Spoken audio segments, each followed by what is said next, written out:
Ahora sí, vamos a entrar con el doctor Ramiro Aguilar. Él es analista político y con él vamos a hablar pues de la coyuntura política. Doctor Aguilar, buenos días. Gracias por acompañarnos aquí en Ecuador en directo. Muy buenos días, un saludo muy cordial a toda la audiencia. Gracias a usted, doctor. Doctor, bueno, hemos estado haciendo un análisis de todo lo que está pasando en el país. Ver cómo con el pasar de los días el gobierno tiene prácticamente una inacción dentro del tema de seguridad en el país. Hace un día o 2 días atrás estalló un coche bomba en los exteriores de la penitenciaría del Litoral. El gobierno dice que viene haciendo todos los esfuerzos, pero en realidad nos damos cuenta que pocos esfuerzos hace el gobierno. Solo ha invertido 60 millones de dólares en estos primeros 4 meses. ¿De qué seguridad podemos hablar cuando no hay recursos para el tema de seguridad, doctor? Pero más de los recursos, Jaime, yo creo que hay que entender que el problema va más allá. No vamos a resolver el problema de la seguridad en la medida en que el gobierno no entienda que hay que depurar la policía. O sea, la primera herramienta que tiene el Estado para combatir la delincuencia es la policía. Si la policía está corrompida o cooptada por el narcotráfico, entonces no tienes herramienta para combatir la inseguridad y en consecuencia tienes lo que tienes en las calles. Para muestra, mira, hace no más de 2 semanas, lo que pasa es que el Ecuador va de tumbo en tumbo y lamentablemente nos olvidamos de las cosas.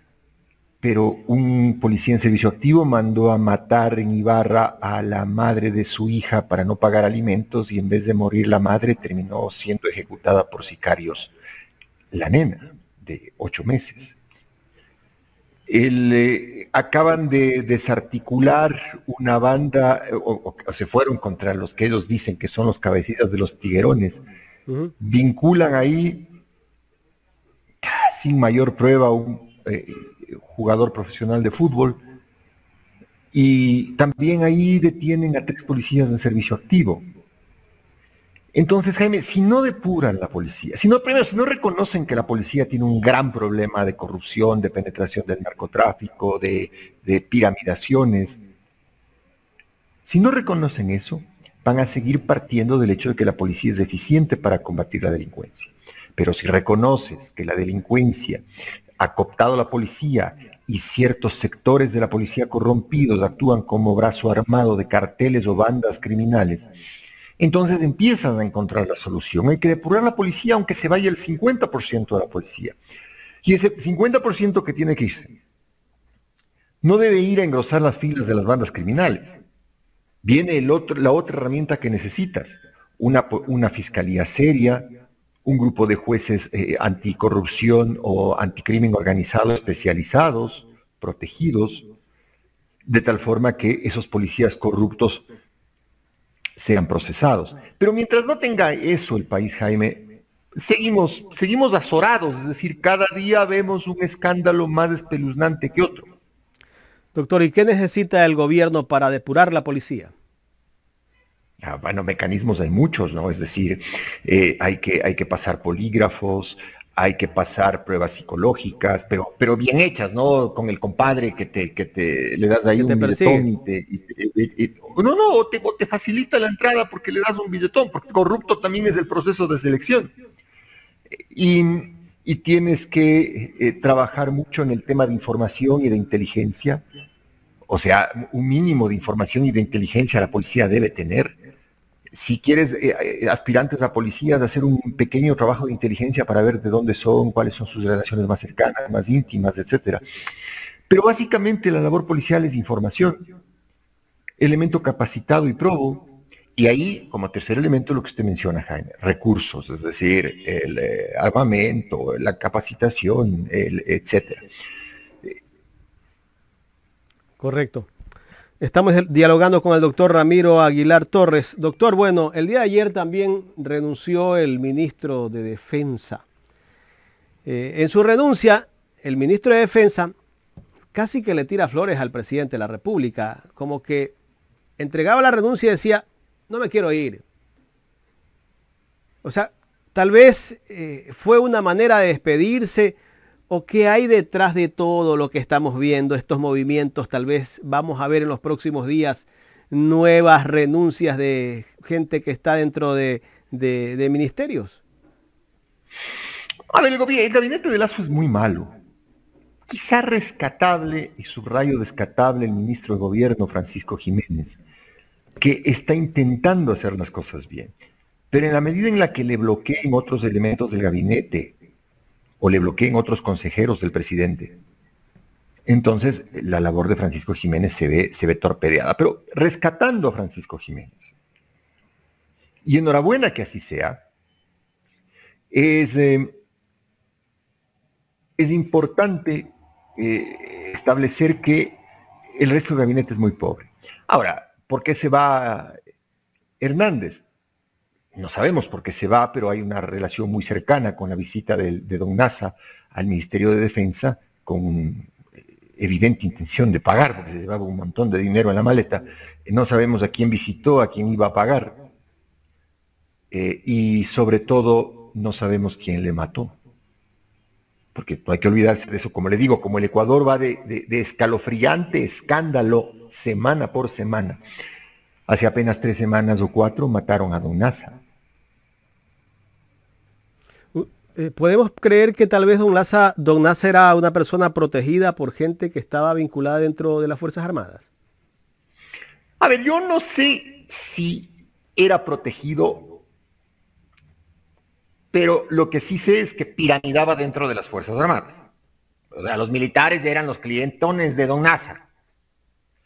Y como los militares piramidadores generalmente no solamente ponen su salario, venden los autos, comprometen los ingresos de la mamá, de la comadre, de la tía, de la mujer, porque les interesa meter un montón de plata en la pirámide para poder obtener mensualmente el rédito, a los únicos a los que no les convenía tenerle muerto a Nasa es a los militares, porque don Nasa muerto no paga.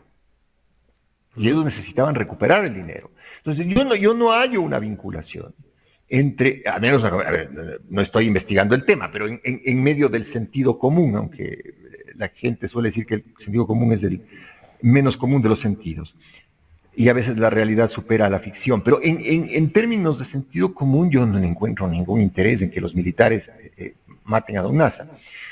Que a don Nasa le puedan haber matado por robarle, porque sabían que andaba con efectivo y en altas cantidades, y que probablemente le mataron quienes le estaban siguiendo paralelamente a los militares, es otra historia.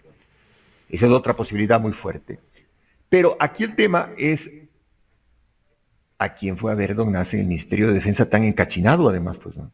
Claro, andaba bien. No, punto en blanco. Entonces, Claro. punto en blanco. Hablando un poco simbólicamente, uno va hacia el Ministerio de Defensa, punto en blanco, para entrevistarse con el ministro, ¿no? Muchas comidas en lo que estoy diciendo, porque además es más ficción que realidad. Y no solo fue una vez, pues fue 3 veces. Exacto, entonces, y 2 semanas después le dicen a Hernández, oiga, don Hernández, muchas gracias. Y Hernández se va del Ministerio de Defensa, sí, casi con una nota manuscrita ahí diciéndole al presidente, oiga, presidente, le mando un abrazo. Bueno, está bien, cada quien tiene sus Un poco más le dice, tú eres mi héroe. Bueno, de Hernández en su comportamiento personal, digamos que se puede explicar cualquier cosa, porque es su comportamiento personal.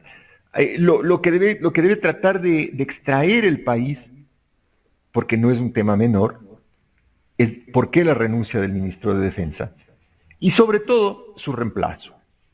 No se tardaron ni 2 minutos, es decir, ya tenían el reemplazo. Y el general Lara, que es el reemplazo de Hernández, quien fue jefe del Comando Conjunto, me parece, en lo más duro de la represión de octubre del 2019, está ahí para enfrentar un reto enorme. Primero, las Fuerzas Armadas también están penetradas por narcotráfico y corrupción, y por redes de piramidación.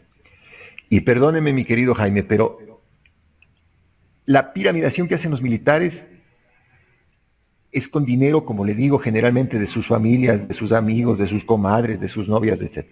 Entonces, yo no les veo a los militares en una vocación de permitirse siquiera la posibilidad de perder ese dinero entregado en la organización de don Nasa.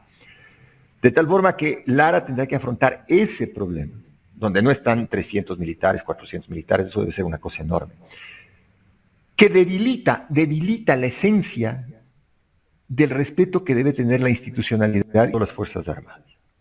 Y el segundo problema que tiene Lara es no caer en la tentación de reprimir en un país que está harto de la violencia y en un país que está harto de una conducción errada del gobierno de Lasso. Entonces, cuidado, y las Fuerzas Armadas, que ya están altamente desprestigiadas, además a las que les han querido públicamente votar el San Benito de la muerte de Don Nasa, y que les desprestigió mucho, y que están cargando literalmente con ese muerto. Desprestigiadas salgan a las calles a reprimir al pueblo, porque eso sería una cosa de locos en una sociedad que es violenta, que está armada, y que tiene muy, muy poca paciencia. Correcto, doctor. Tengo otra pregunta antes de darle paso a mi compañero Luis Villasís, que está en exteriores.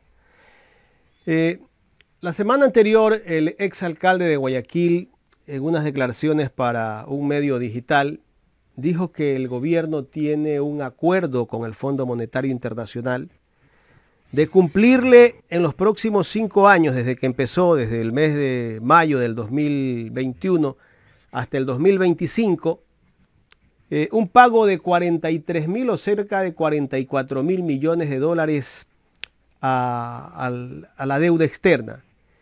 ¿Eso qué significa, doctor? En estos próximos 3 años de gobierno de Guillermo Lasso, ¿vendrá la inversión, reactivación o no? A ver, pero primero vamos por partes. Nebo descubre ahí el agua tibia. Otra. Porque los vencimientos de la deuda pública ecuatoriana son calendarizados, es decir, no es que usted compra bonos del Ecuador y el Ecuador le dice, bueno, ya le de pagar. Le sabe exactamente la fecha de vencimiento. Entonces, si hay que en los próximos 5 años pagar más o menos 40.000 millones de dólares, es porque esos son los vencimientos de la deuda, y el propio fondo y los acreedores internacionales tienen mecanismos de refinanciación.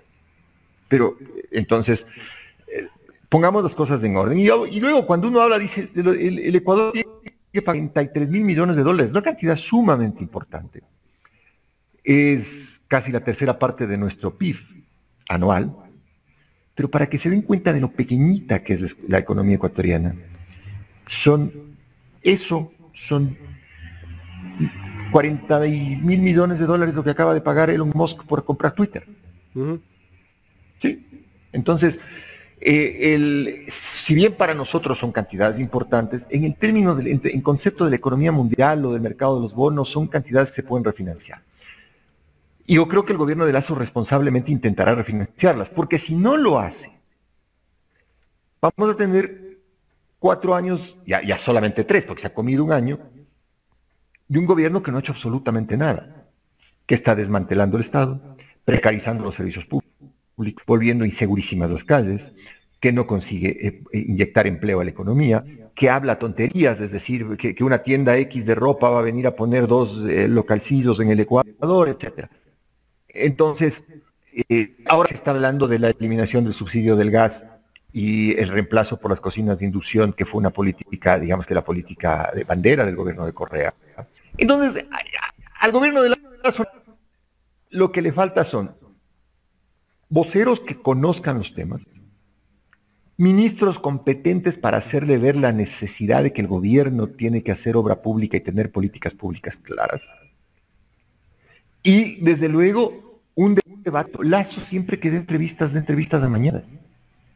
Siempre. O sea, el hombre siempre tiene que vérselas con un periodista amañado. Que no confronte la realidad. Y eso, desde luego, la gente lo está percibiendo, Jaime, y hay un desconfort enorme en la sociedad ecuatoriana.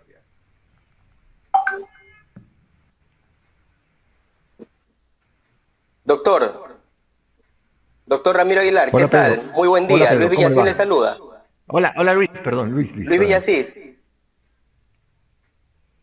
Qué gusto. Retomando de la seguridad, retomando lo que usted nos hablaba acerca de los mecanismos de depuración de la Policía, se ha referido un poco más a la Policía Nacional, pero también ha mencionado este elemento de Don Nasa dentro de las Fuerzas Armadas. ¿Usted cree que también dentro de las Fuerzas Armadas debería existir un mecanismo de depuración? ¿Cómo se lograrían los mecanismos y también sobre todo cuando hay un gobierno que no está invirtiendo en seguridad? ¿Cómo se puede generar mecanismos de depuración o reestructuración dentro de estas fuerzas si no hay inversión? Pero, a ver, José, antes de invertir, que es de entregar dinero, usted tiene que asegurarse que la persona a la que le está entregando dinero no sea un pillo. Darle nuevas armas, hay que asegurarse que esa persona no vaya a darle armas a las bandas de narcotraficantes. Antes de darles helicópteros, hay que asegurarse que esos helicópteros no sirvan para vigilar pistas de aterrizaje de narcotraficantes.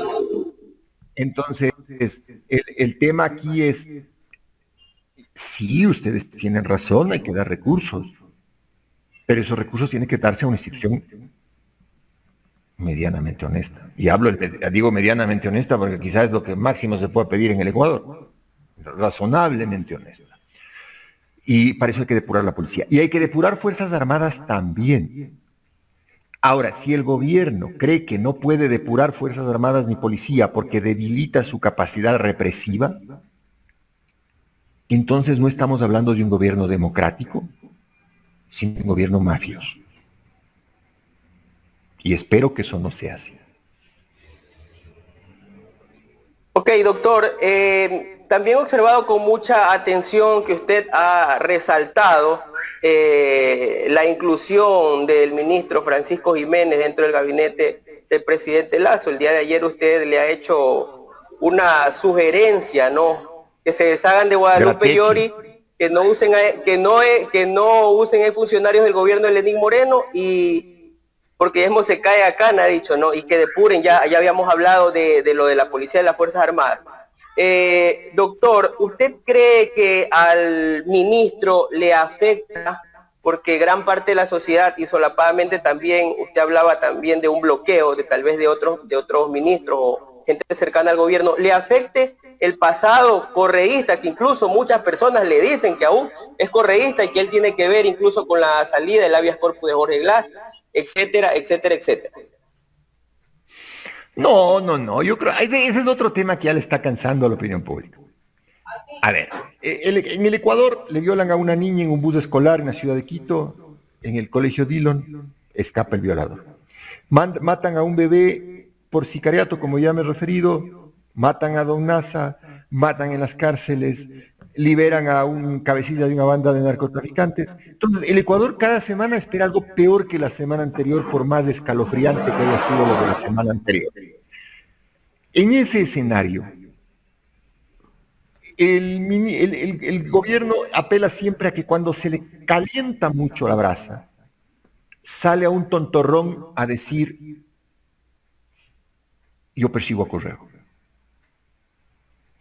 Ya pedí la extradición de Correa. A Correa le van a extraditar. Ok, ese es un tema que en el fondo, Jaime y José, le importa solo a Correa, porque él es el que va a ser objeto de la extradición. Y finalmente, ¿qué hizo Correa? Acudió al Estado belga, que es parte de la Comunidad Europea, que es un Estado que tiene más antigüedad que el Ecuador, que tiene más institucionalidad, y el Estado belga revisó el caso y le dijo, le voy a dar asilo político. Y después se inventan que un asilado no puede hablar, que no va a salir de Correa. No, hay que distinguir lo que es la figura del asilo americano de lo que es la figura del asilo que puede conceder un país europeo. Por los matices, por la forma como entienden estos países el asilo. Pero en todo caso, a donde quiero llegar es, Correa resolvió el tema. Y hay un presidente de la Corte aquí que, bueno, ya tuvo sus 20 minutos de televisión nacional. Chévere, bacán. Pero la gente está cansada. La gente ya no come cuento. La gente dice, bueno, ¿y a mí qué me importa si a Correa le van a extraditar o no le van a extraditar, si no tengo empleo, si me están matando, si me están violando, si me están estafando, si no puedo ver un policía porque me da miedo, si no puedo ver un militar porque me da miedo? Entonces, es un tema que ya se le desgastó al gobierno. Y creo que Francisco Jiménez, el ministro de Gobierno, lo está entendiendo. Y creo que al entenderlo trata de proyectar eso en la política del gobierno de Lasso, pero lamentablemente Lasso tiene un núcleo duro de radicales enfermos, rabiosos, feroces que están constituidos por ciertos medios digitales, por ciertos asesores aún vinculados a la democracia popular, que le impiden ver esto y probablemente son los que estén torpedeando el trabajo del ministro. Doctor, ¿cómo analiza usted como jurista de amplia trayectoria esta reunión que tuvo con las autoridades de justicia aquí en la ciudad de Guayaquil y luego la respuesta que da la Corte, la máxima autoridad de la Corte Constitucional? ¿Cómo observa desde su punto de vista y se podría calificar dentro de una intromisión tal vez en otras funciones del Estado o tal vez una tentativa metida de manos a la justicia? El responsable de la política pública de seguridad interna y externa del país es el presidente de la República. Es su competencia.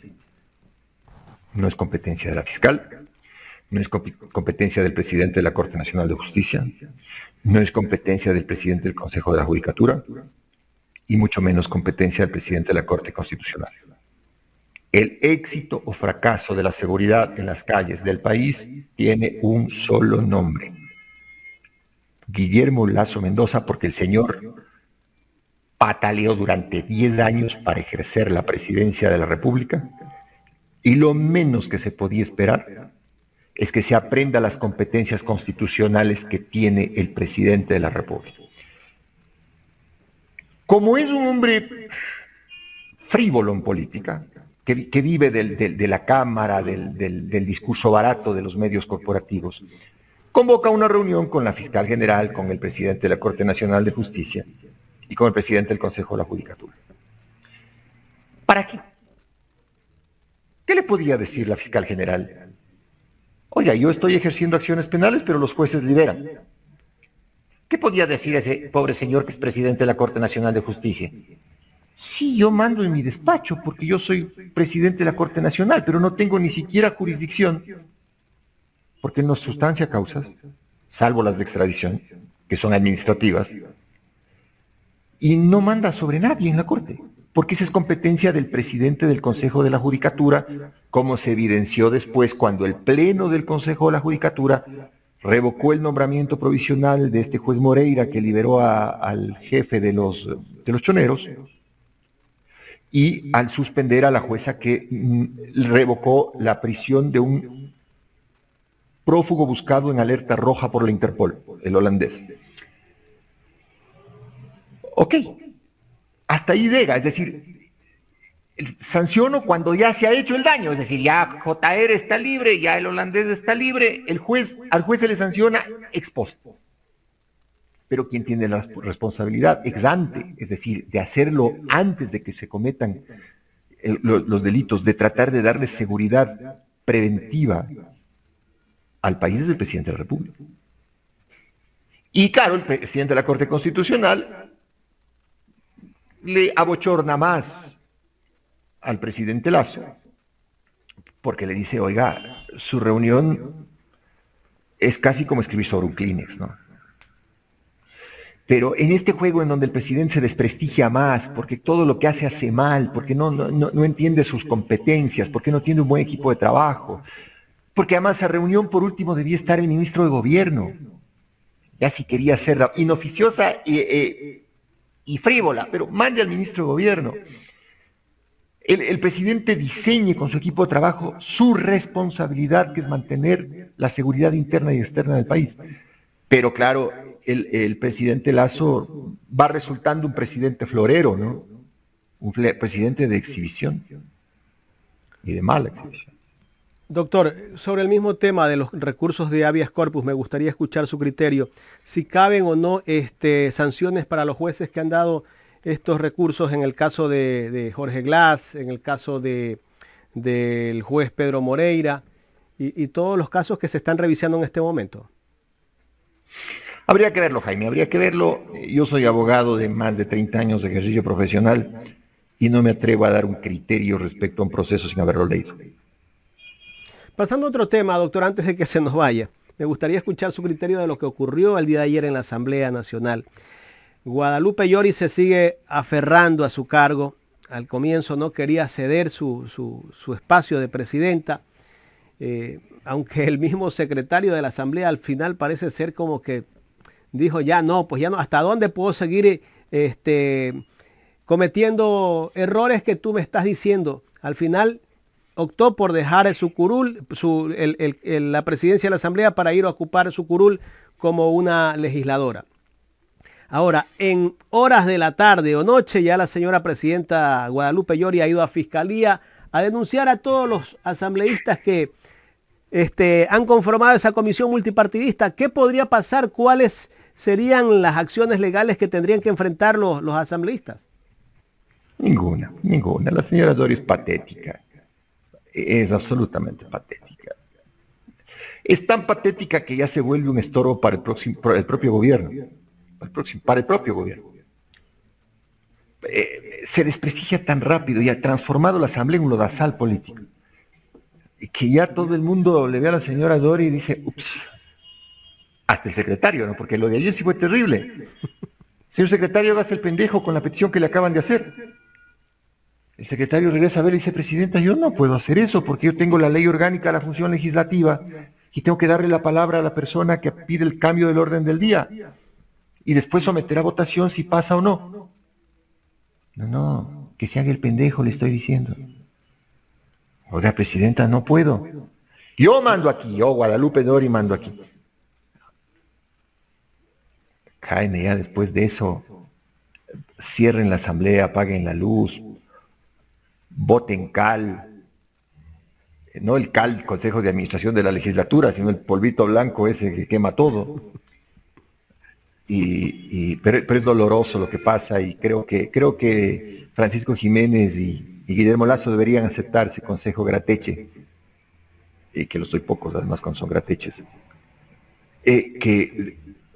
a Llori tienen que dejarle que muera políticamente en paz, porque les va a arrastrar un fango político impresionante.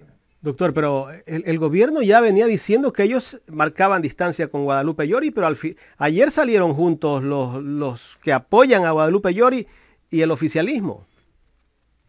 Pero es que yo no creo que el gobierno tenga en realidad un control del bloque de Creo.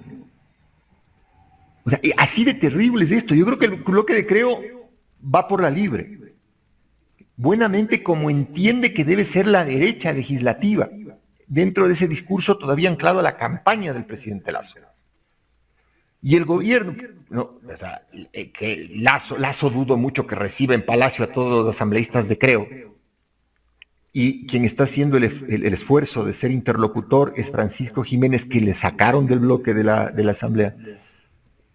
Pero si el propio Jiménez no tiene claro, porque debe ser difícil ser ministro de gobierno de Lasso, Jaime, porque si usted no tiene instrucción clara de lo que quiere el presidente, o libertad de manos para obrar en beneficio del presidente, ser ministro de gobierno de Lasso debe ser extremadamente complejo, porque habrá que poner la ouija o traer un mentalista para ver qué es lo que finalmente piensa el presidente.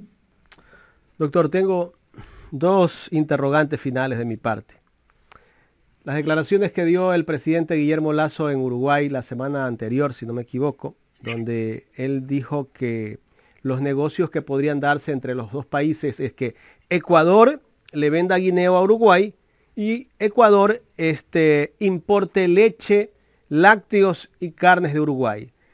Eso como que rebasó el vaso de agua de todos los ganaderos y salieron a protestar inmediatamente. Me gustaría escuchar ese criterio suyo.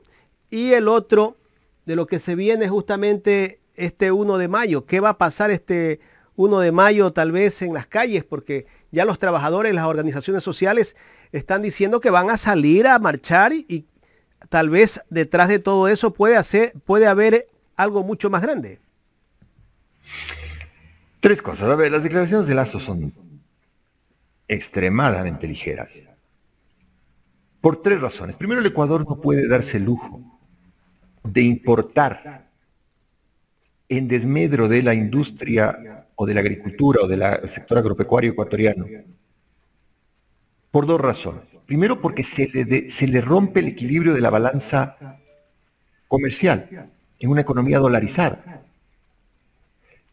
Es decir, los dólares que nos gastaríamos importando carne o productos lácteos del Uruguay son dólares que deberían darse en subsidio a los productos agrícolas ecuatorianos para mantener un concepto que se llama soberanía alimenticia.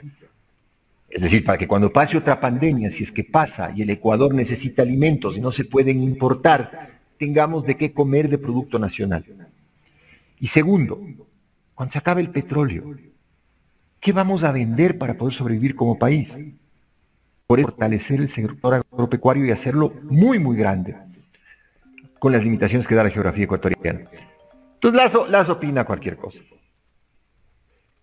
Segundo, el tema de la marcha, yo creo que la sociedad ecuatoriana está muy, muy caliente. Hay un enojo muy grande, porque el presidente mintió mucho en campaña, no controló la lengua en campaña, y ahora se ve imposibilitado de cumplir sus promesas. Acabo de oír una propaganda que dice que van a dar crédito a los agricultores de $5.000 a 30 años plazo al 1% de interés. Oiga, Jaime, por Dios, pero $5.000, ¿en qué va a cambiar? Solo los pasivos que tiene el sector agrícola y ganadero, solo los pasivos. No, la propaganda es con $5.000 vas a comprar más vacas, vas a tener más plantas. Por Dios. Y eso hará que la marcha sea una expresión legítima del derecho de resistencia del ciudadano en las calles. Puede ser el principio de un movimiento que está tomando fuerza, que es la revocatoria de mandato del presidente. Que ojo, a mí en lo personal no me gusta.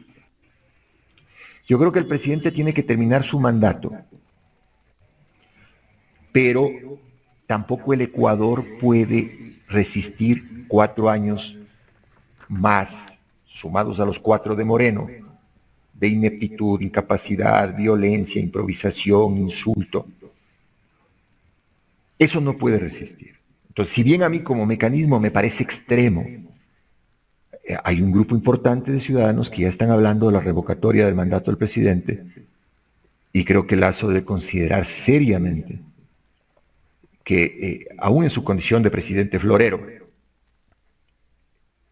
de presidente decorativo, debe tener alguna función, más allá de la decoración, la foto, halagar a su familia con la banda presidencial. Y en ese escenario el pueblo está muy enojado, Jaime. Veamos qué pasa en la marcha. Ahora, oigo también que la CONAIE me va a apoyar, que quieren a Dori. La CONAIE juega su propio partido.